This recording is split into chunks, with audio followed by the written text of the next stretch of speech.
finals, and we might share it after so people can see or post on the NPDL website. Are all the competitors okay with that? Awesome. After, I think Joel's going to be doing the recording. So after it starts, he'll just ask you to confirm that, and then you're pretty much good to go. Congratulations, everybody, for making the finals. Your other 7 judges are here. I'm just watching to cheer you all on. So I hope you have a great time, and it's an awesome round. Looks like a great topic, so have fun. Yeah, we're recording now. Does anyone have any questions for the judges before we get started, or are we all set? I know it's like a large panel, so. Wonderful.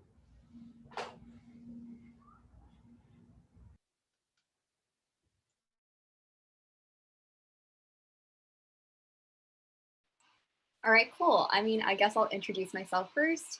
My name is Bria Jane, and I will be the first affirmative speaker for the Washington High School team. Let me just rename myself real quick.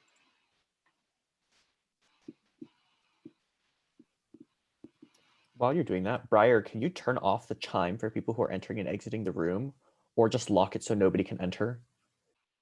That's a great question. One of the coaches is about to jump in here to watch their kids in finals. So I'll give them one moment to join, and then I'm going to go ahead and lock it.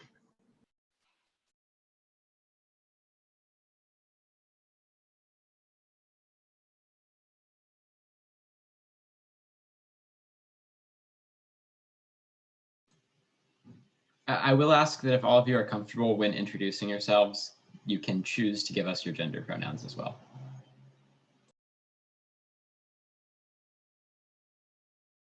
Oh, should we do that at the start of the speech or at the start of the round, like now? Yeah, please just every speaker in order, introduce yourself. If you're comfortable, share your gender pronouns and tell us speaking order and school so we can make sure the judges all have it written down properly.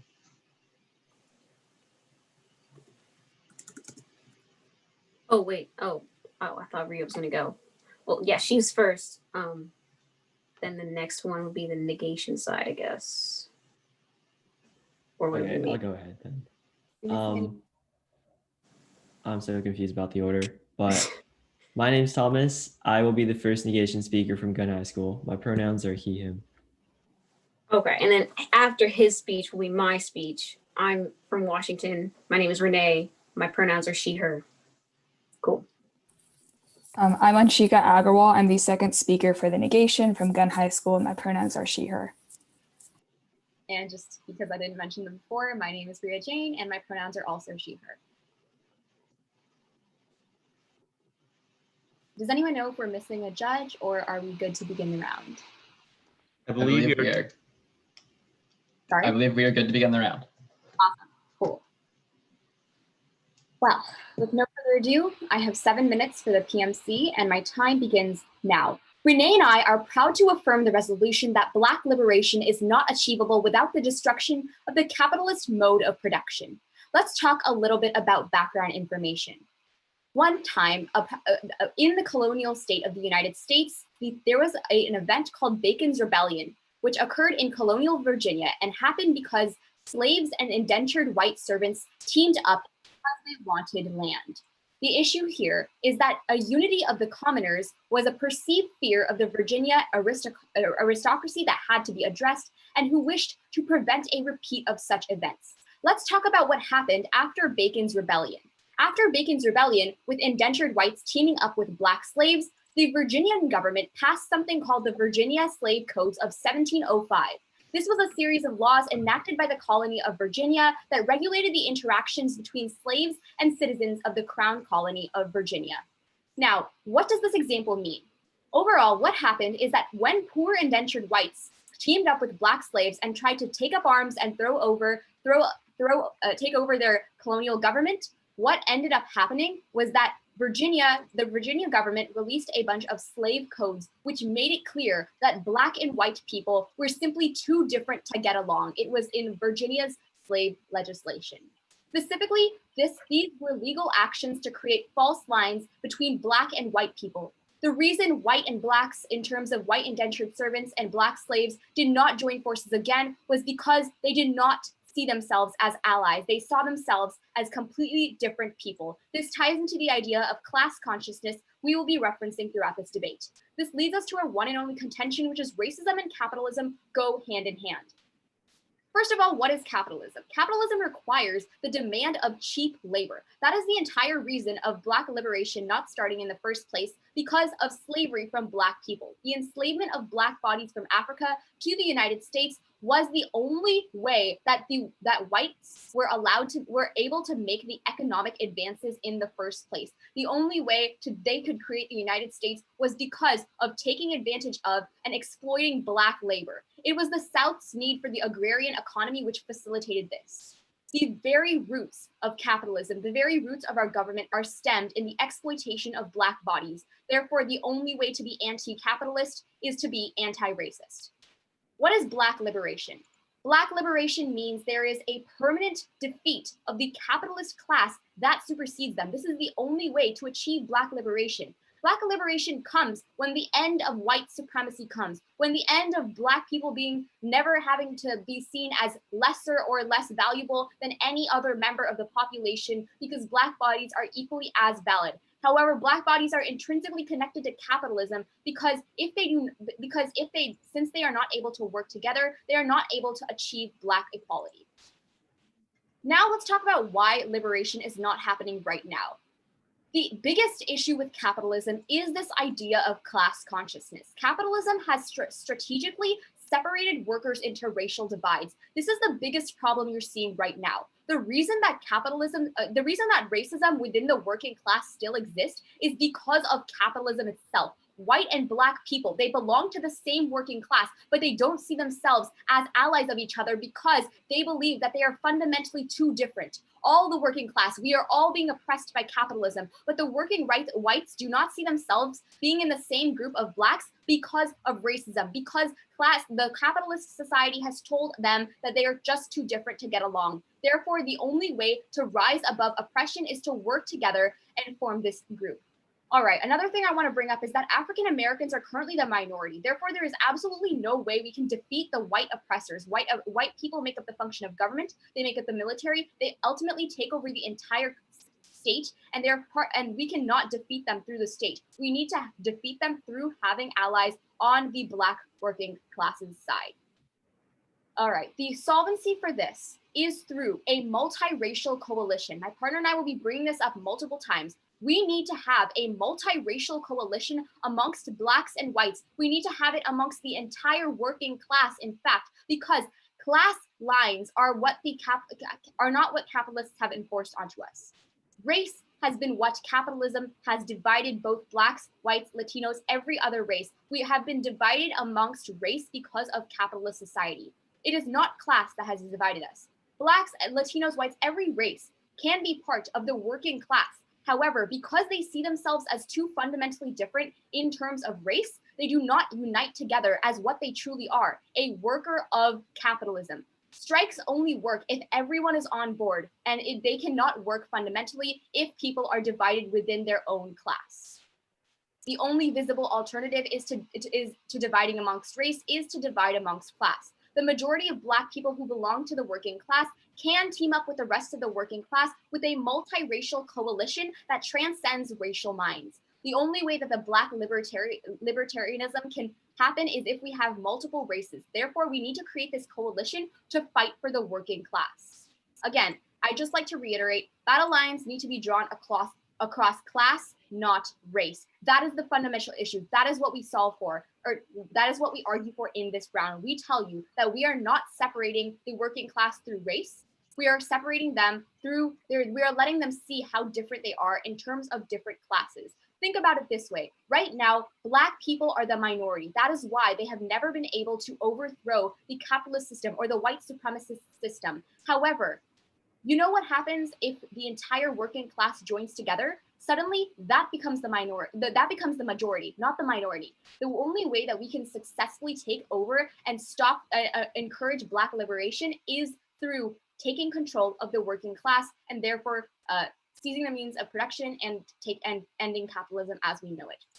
At the end of the day, it's pretty clear here that the only way to have liberty is through unity of the working class to overthrow the capitalist society that we live in and therefore achieve Black liberation. We need to keep this coalition alive. We need to keep it stable because capitalist structure constantly threatens multiracial working class coalitions. And the only way capitalists maintain the supremacy is through division of the working class. The probability of achieving liberty is 0% in a world that continues to pit whites and Blacks against each other. It only works if we unite the working class and create this multiracial coalition. Because of that, I urge an affirmative ballot.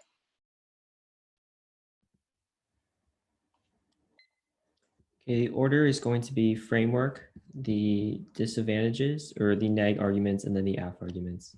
Do you want the framework floated? You can flow it on top of case with the rest of the affs. Cool, thanks. All right. Before I begin, just want to extend a congratulations to Washington for making it this far. It's already underway, but let's make this a great debate.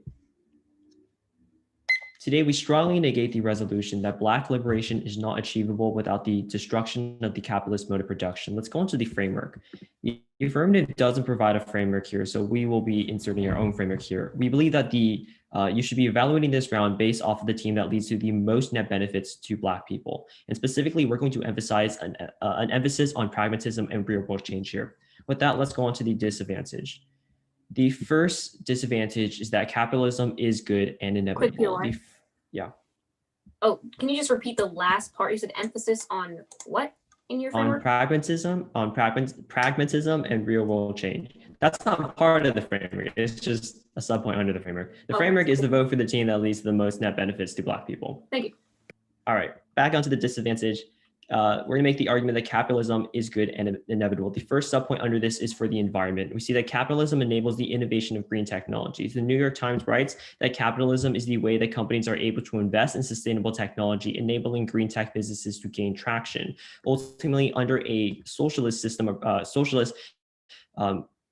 you're not going to see the amount of investment needed to be able to, you're not going to see the investment in the incentive to be able to invest in these green technologies, which is why capitalism is key there. But second of all, we see that capitalism solves itself in terms of the environment because the consumption of capitalism incentivizes developing of recycling and production of synthetic resources. This is the only way to solve large-scale impacts like global warming or peak oil here.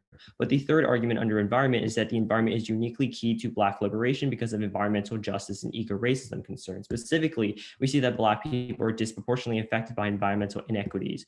First, the first one under this is the Flint water crisis.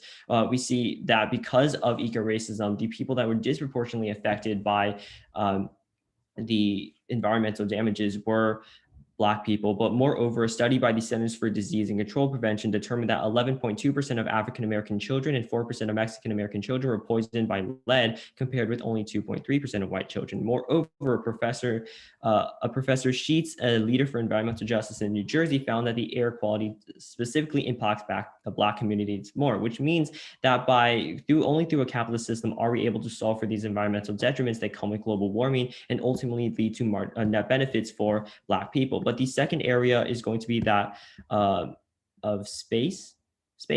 The profit incentives of capitalism is the only way to obtain the huge amounts of investments needed to develop outer space, because the entrepreneurship and capitalism allows for the amass of like billions of dollars needed to go into space. Simply under a socialist system, you're not going to see those sorts of funding come together to be able to go to outer space. This is key because there is a 100% probability of some natural mass extinction event, which means that getting off the rock is the only way to continue the human race. In the event of mass extinction, liberation would only be possible if people who are able to survive in the first place, which is why capitalism is key to preventing extinction in this first place. But the third subpoint under this argument is that capitalism is inevitable because communism has simply never worked before. China was forced to establish special economic zones which allowed limited capitalism in order to save its socialist state from collapsing. Moreover, Lenin himself admitted that the Soviet Union was state capitalist and that socialism would never be possible because they lacked large-scale production. So we're going to argue here that Black liberation is achievable, but not simply by destroying capitalism, because you're never going to get around to destroying the capitalist mode of production at the point where it's always going to pop up back ahead. Now, let's go on to the second disadvantage. The claim here is that focusing on dismantling capitalism as a prerequisite to Black liberation means we will never change anything because we will never dismantle capitalism. The first warrant is that we have never seen a successful anti-capitalist movement or even getting close to succeeding in the US. The first subpoint under this is politically, socialist parties like the Socialist Party of America have never received major support in elections or America. And there's significant opposition right now, especially among right-wing groups. Even if there is an increasing support of socialist policies, ultimately people are not supporting a complete dismantling of capitalism, but rather a mixed sort of economy that preserves capitalism with some socialist reforms, which means that there is no support for a socialist movement. And without this mass mobilization, socialist revolution will never get on its feet and capitalism will never be destroyed in America.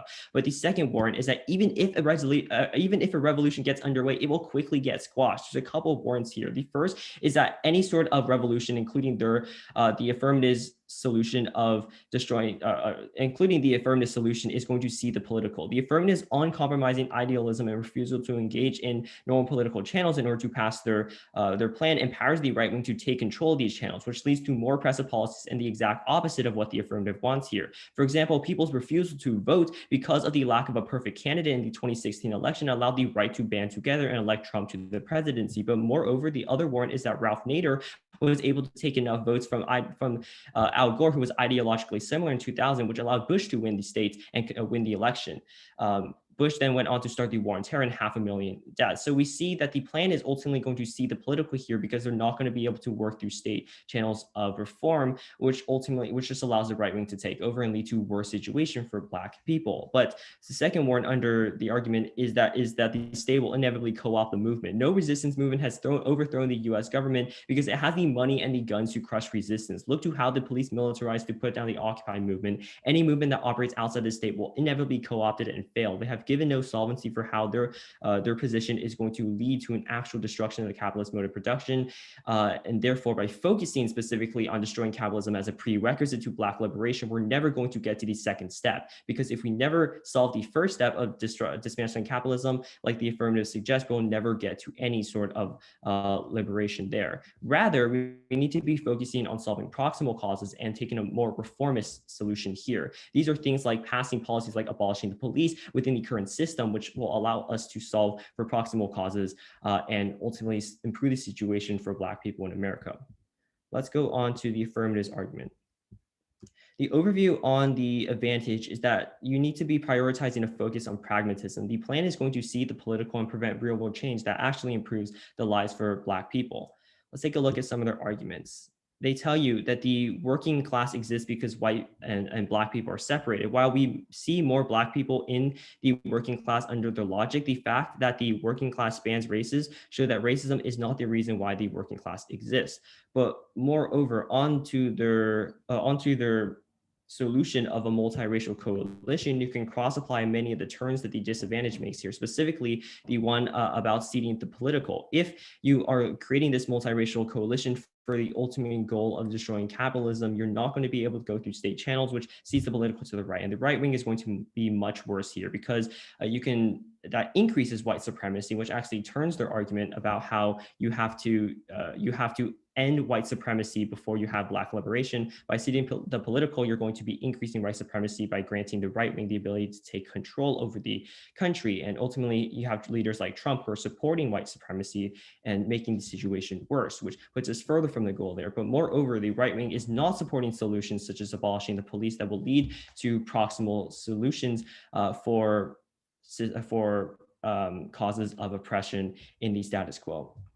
So ultimately, vote for the negation. We're the only team with a pragmatic solution to include in leading to net benefits for Black people.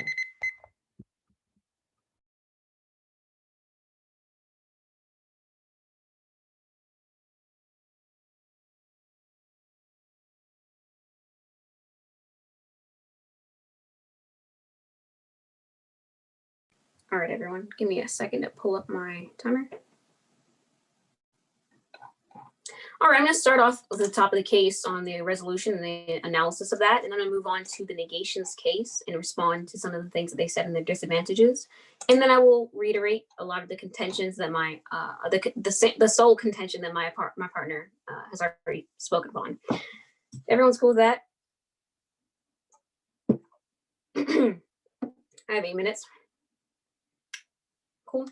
My time begins now. So let's start off with a resolutional analysis and kind of reiterate what is going on in this round and what should be occurring in this round. Let me just restate the resolution for anyone who hasn't caught it on by this time.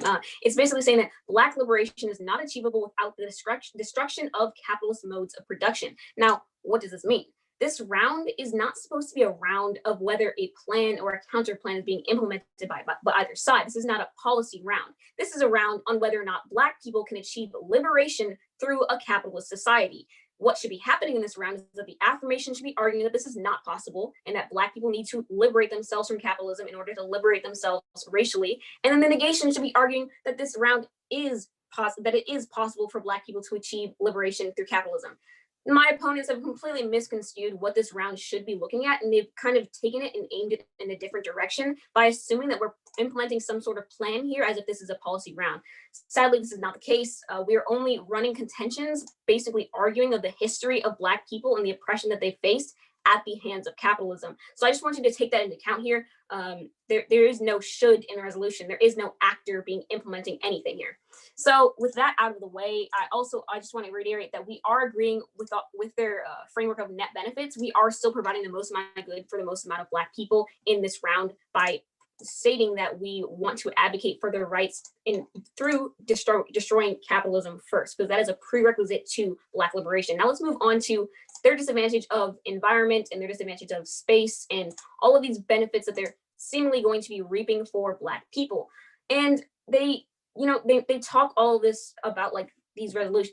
They talk about these disadvantages and they sound great, but they're completely misconstruing the resolution. This is not a policy round. There are no disadvantages and advantages. There are no advantages of space and environment, especially not in a capitalistic society. Black people are never going to obtain any sort of advantages of the environment, advantages of space, because they're always going to be suppressed by the white upper class. And why is this? This is because the upper class needs to control a lower class in order for there to be no retaliation against oppressing their workers. So what happens in a capitalist society is that the upper class needs to have control over the lower class in order to extract labor for them, in order to make money. And there is no way to control people better than to pit them against each other. If we can't work together and we can't find commonalities, and that means that we cannot come together and revolt against those above us. Why is it that the capitalist minority, the 1% rich people in the United States, has the majority of the power? This is because they're pitting Blacks and whites against each other. Now, in a world of the affirmation, we argue that if Blacks and whites, the working class Blacks and whites, work together, the masses can overcome the ones at the top. Now, all of these advantages of environment and space sound great, but this isn't going to be happening because people are not supporting each other because of these racial lines that capitalists are drawing. These are completely non-unique. They cannot exist in the world unless Black people and white people work together. And they've completely dropped this on our case. Now let's move on to their other disadvantages of how capitalism can basically never be destroyed, and they're super dismal and it's never going to be dismantled. I mean, yes, capitalism cannot be destroyed, not through their means, but through our means. We argue that the root of capitalism is through racial divides, and they don't have any sort of big response to this, judges, there's like 5 of you. Really, what has happened in a capitalist system is that the state has corrupted their minds into believing that capitalism is inevitable. Our opponents have this dismal outlook on capitalism in that they think that it's just going to be here forever, that we can do nothing about it. But that's not true. We actually can have a solution to capitalism. The solution is getting rid of the racial divides and separating them by the class. The working class needs to fight against the upper, the capitalists who have all the control and the power. That is the only way to achieve true Black liberation. Now, really, this ties into what we said about how dismantling capitalism, because capitalism has ended, because I think that the working class will never unite. It's not about how we are dismantling the capitalism. It's already happening. Now, they basically said that they're going to be reforming for capitalism and that they're going to be changing capitalism in order to fit their ideas. But the only reform that will ever exist that will solve for capitalism is the reform of racial inequities. I have a bunch of big responses to reform,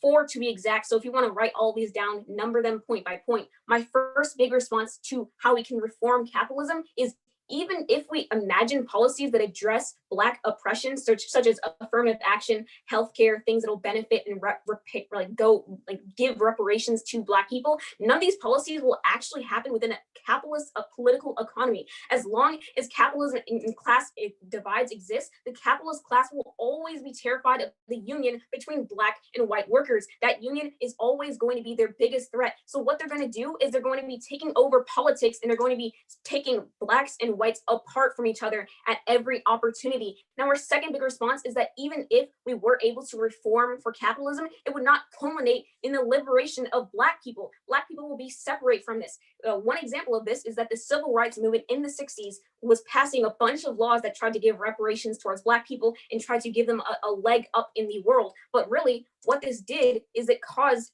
a backlash from the politics, from the people at the top. What is the war on drugs? The war on drugs was a direct attempt by the capitalist people at the top to put Black people back into prisons so that they would be further separated from the white working class. This is all deliberately and strategically done to keep working Blacks and working whites away from each other. Now, our third big response is that there's liberal complacency right now. No one is going to pass any laws. Why? Because Democrats who think that they're liberal are patting themselves on the back for helping on behalf of Black Lives Matter and things like this, but really they're actually not hurting the root cause of the issue, which is the means of production, the labor, the separation between racial lines. This is now our fourth response is that any sort of reform would only make it worse. As I said, the war on drugs was an example of how they tried to, make reparations for Black people and try to help Black people, but all it did was throw more Black people into prisons. This caused more harm. What we're arguing this around overall is that Black liberation cannot happen without destroying the class and racial divides between poor whites and poor Blacks. We are all on the same side here. The whites need to realize this. That is the only way that this will ever exist. Now, let's go back to our case and kind of reiterate some of the big things that we talked about and some of the reputations that I want to make to what our opponents said. They said that we aren't going to be able to go through state channels and that the right wing has already taken over the country when we talk about this multiracial coalition that needs to exist. Really, we don't want to go through the state. We want to unite the working class. These are not the people. The people of the state are the same people who have put us in this situation to begin with. Look to our first example where we talk about Virginia. That is the state controlling the working class. We want this coalition to exist for the working class people who are actually being affected by this, not through the state. Laws cannot be passed on behalf of Black people because they don't have any agency in this country. Let's look at this round overall. What we're seeing is liberty is 100% impossible in a world that continues, as my partner said, to pit whites and Blacks against each other. We must come together. That is the only way that this is going to exist. And this pitting against each other only comes from capitalism. Until my opponents can provide a sufficient response to this, I urge you to vote on behalf of the affirmation. Thank you.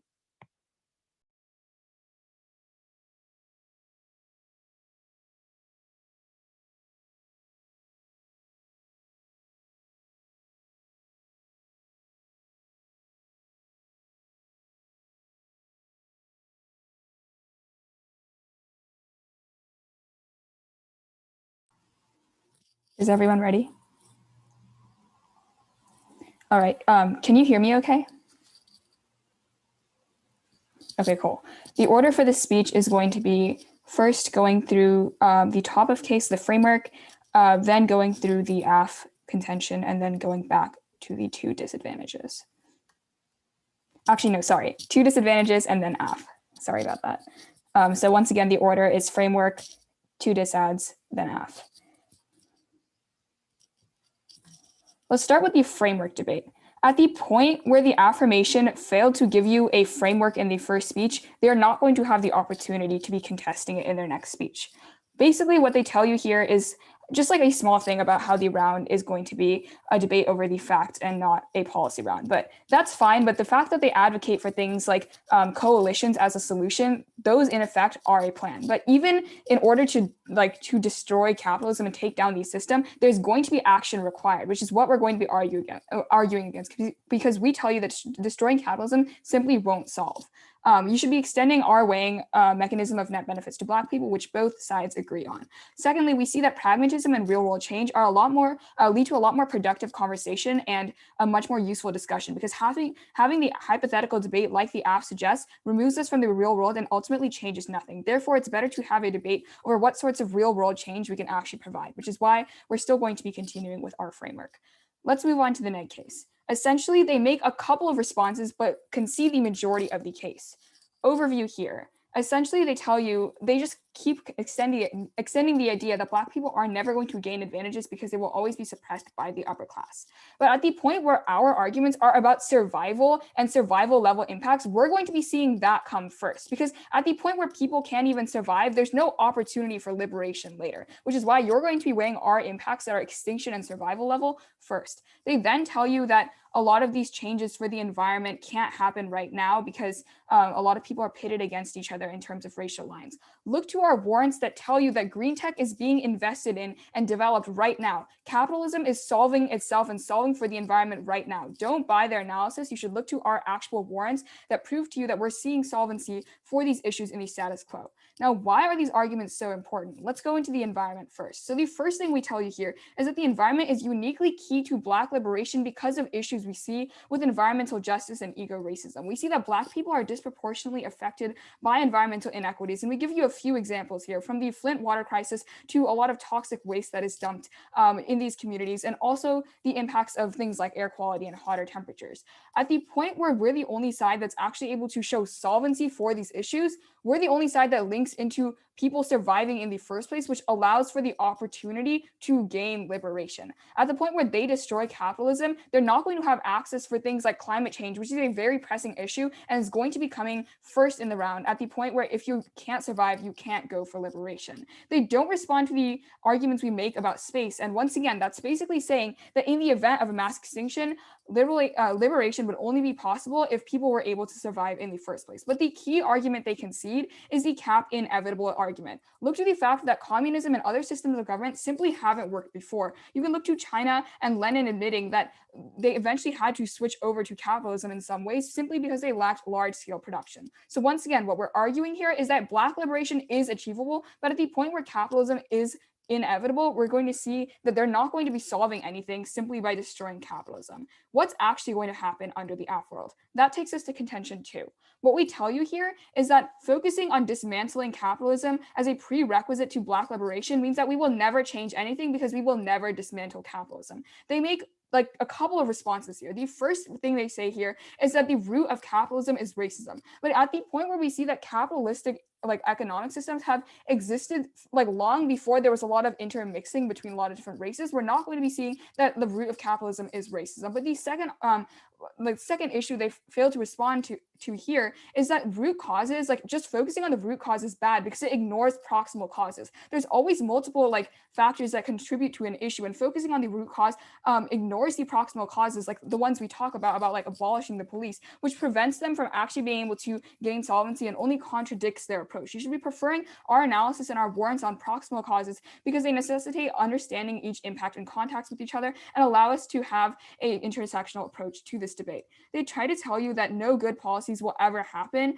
such as affirmative action, because the union was always going to be the biggest threat. However, we see that reform that includes Black people is possible. We see that affirmative action policies do exist in the status quo to some extent. Yes, there can be improvement made here, but what they fail to satisfy the burden of proof that destroying capitalism is the way that this is going to happen. They bring up the example of the war on drugs and how that imprisons Black bodies, but they fail to simply contextualize this to exactly how this prevented Black liberation and how this was connected to capitalism at all. So you're not going to be buying that argument.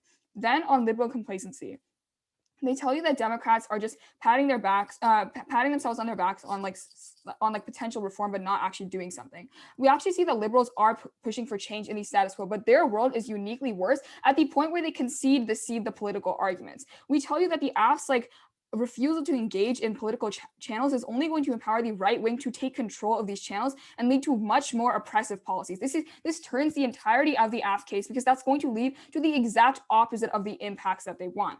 We see that you could basically extend everything that Thomas tells you and all of the warrants that he gives you that go completely conceited, that tell you why it's specifically important that we don't see the political, and that's exactly what the AF does. They tell you that like reform only makes things worse, but we see that reform is possible. We give you the example of the abolish the police movement and decriminalizing drug use. These are all solutions that can lead to the net benefits of Black people.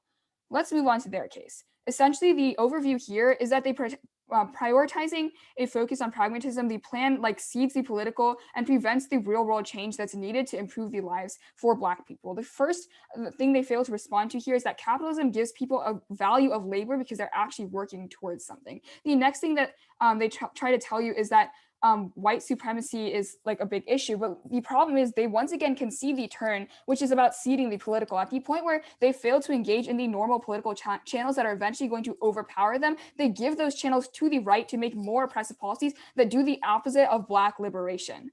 While we might see more Black people in the working class under the logic, the fact that the working class spans different races shows that racism is not the key reason why the working class exists. They try to tell you that we don't want to go through the state, but their exact refusal to go through the state is what's going to doom their movement. Once again, seeding the political, removing themselves from the state seeds the political to the right. But the second is that any movements outside of the state will fail. They concede this completely. You can look to the Occupy movement as an example of this, where the state inevitably eventually co-opted this. Then they go into this one argument about multiracial coalitions, but they specifically emphasize that battle lines need to be drawn across class and not race. This is a fundamental problem with their case, because if battle lines are drawn across class, it might just be all white people. It's not going to be intersectional and it's not going to lead to liberation. But what we also see here is fracturing coalitions. The affirmation provides a totalizing rejection without the ability to work with other social reform groups. By taking a stance that rejects anything except for the destruction of capitalism, they remove themselves from the reform groups such as the abolish the police movement, and they see the political once again. So that only leads to a world where there's the political channels, which have a lot more power and can co-opt these movements, are controlled by the right. They're controlled by oppressive people and they're controlled by oppressive policies, which at the end of the day is only going to decrease any chance of Black liberation. At the point where they concede the majority of the neg case and we take out the AF case, you're going to be voting neg here. Thank you.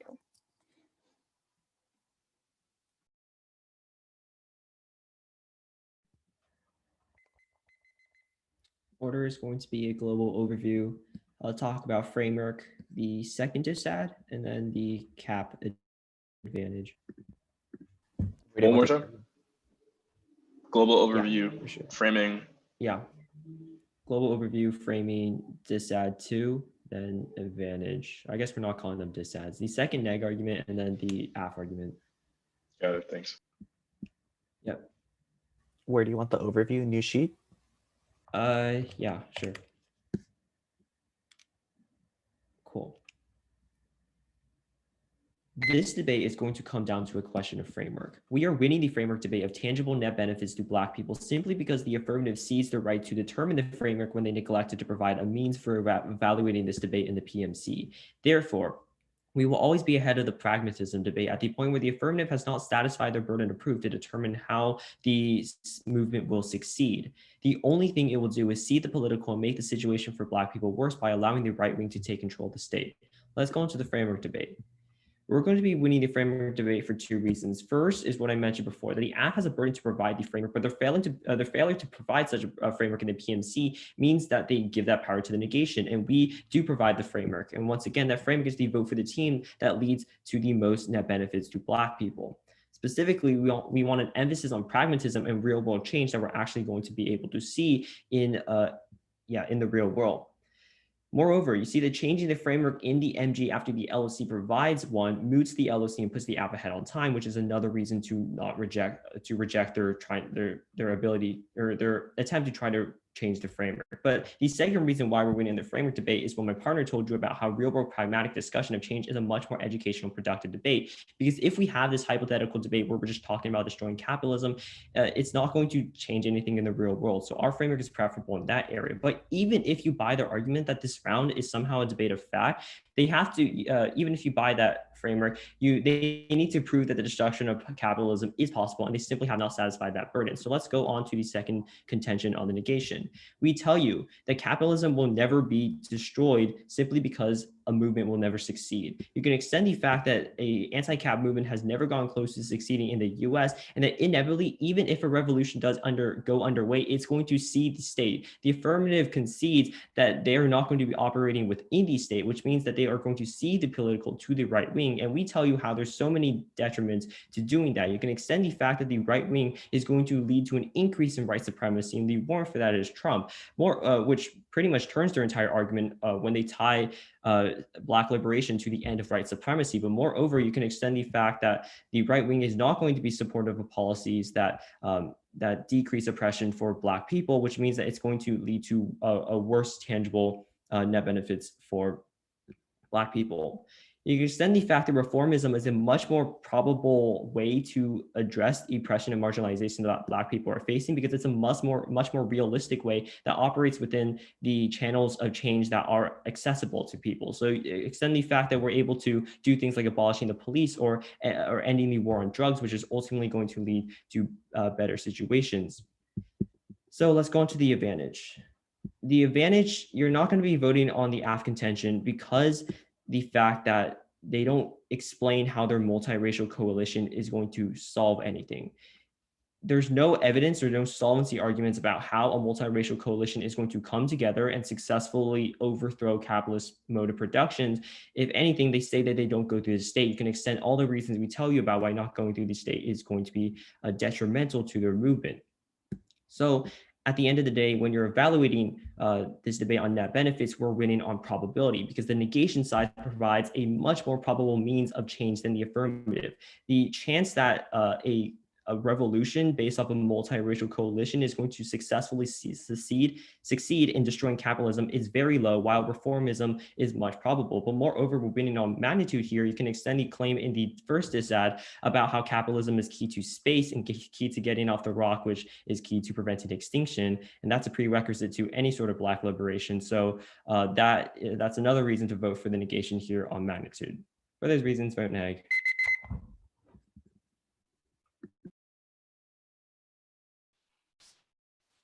All right, so just to reiterate, my name is Rhea Jane. I am the last speaker for the affirmative team, and we're from Washington High School. All right, so what I'll be doing in this debate is in this speech, first I will be going over the entire resolution, top of case, whatever you want to call it, resolutional analysis. Then I will be going over the entire neg case and doing proper refutation. Finally, I'll go back on the AF case and explain it thoroughly. So just to reiterate, overview, neg, AF. Time starts now. Judges, my opponents make one biggest fundamental mistake in the round. My partner and I noticed it from the first speech. This resolution is not talking about capitalism being good or bad, how we solve for capitalism. It is talking about, does ending capitalism create the only way to solve for Black liberation? Black liberation means we free all Black people from the constraints of white supremacy, from racial divides. We free them from this. And if the negation cannot prove that they can do this without ending capitalism, they fundamentally lose this round. Remember, the negation is arguing for the status quo. Therefore, they are still not solving for anything. But now let's talk a little bit more on the top of case specifically. My opponents keep telling you that, oh, we should be evaluating this as a fact round and on the framework. We already agree to the framework. We're the only side that provides the max net benefits, because net benefits equals Black liberation. We are the only side that is winning on this. Then they tell us that our coalitions are a plan. No explicit plan is being passed. And even if they were one, we are still winning on net benefits. When you destroy the capitalist mode of production,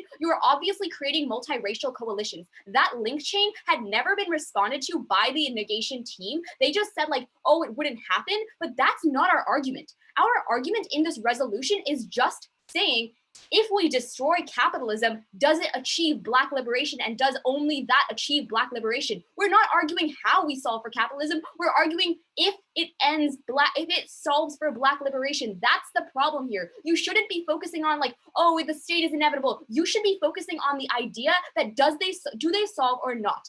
Now let's move on to the negation case. I'm going to respond to this thoroughly.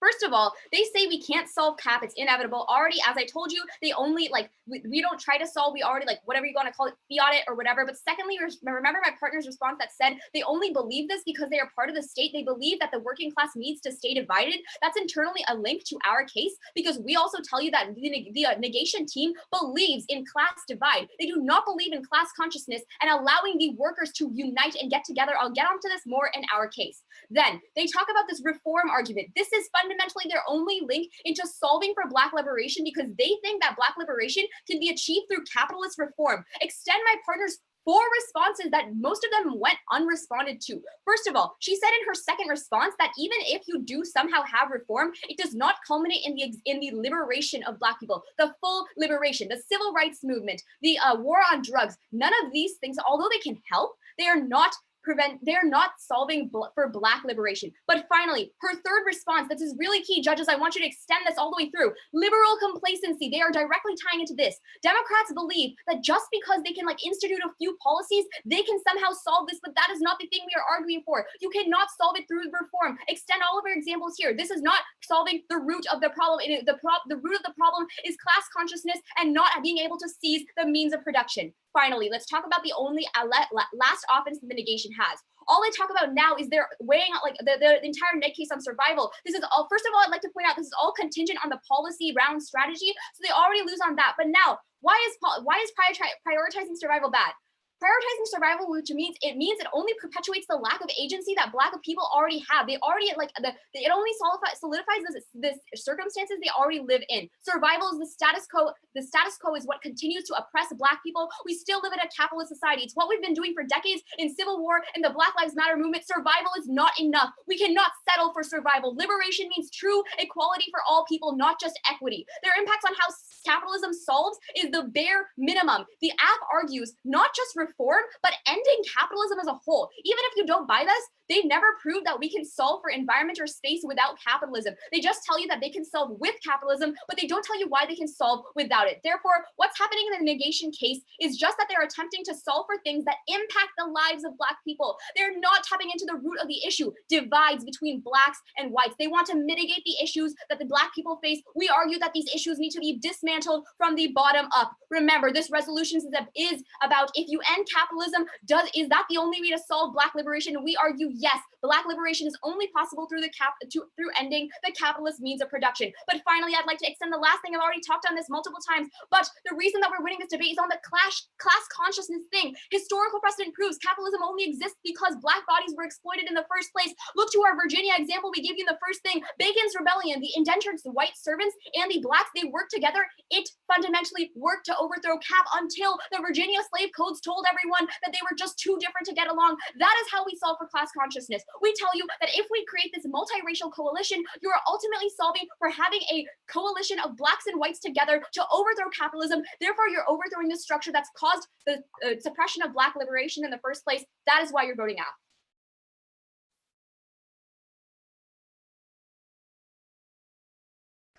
Nice. Great work, guys. Great debate. Good debate. Good debate, guys. And congratulations to everyone for making it to finals as well.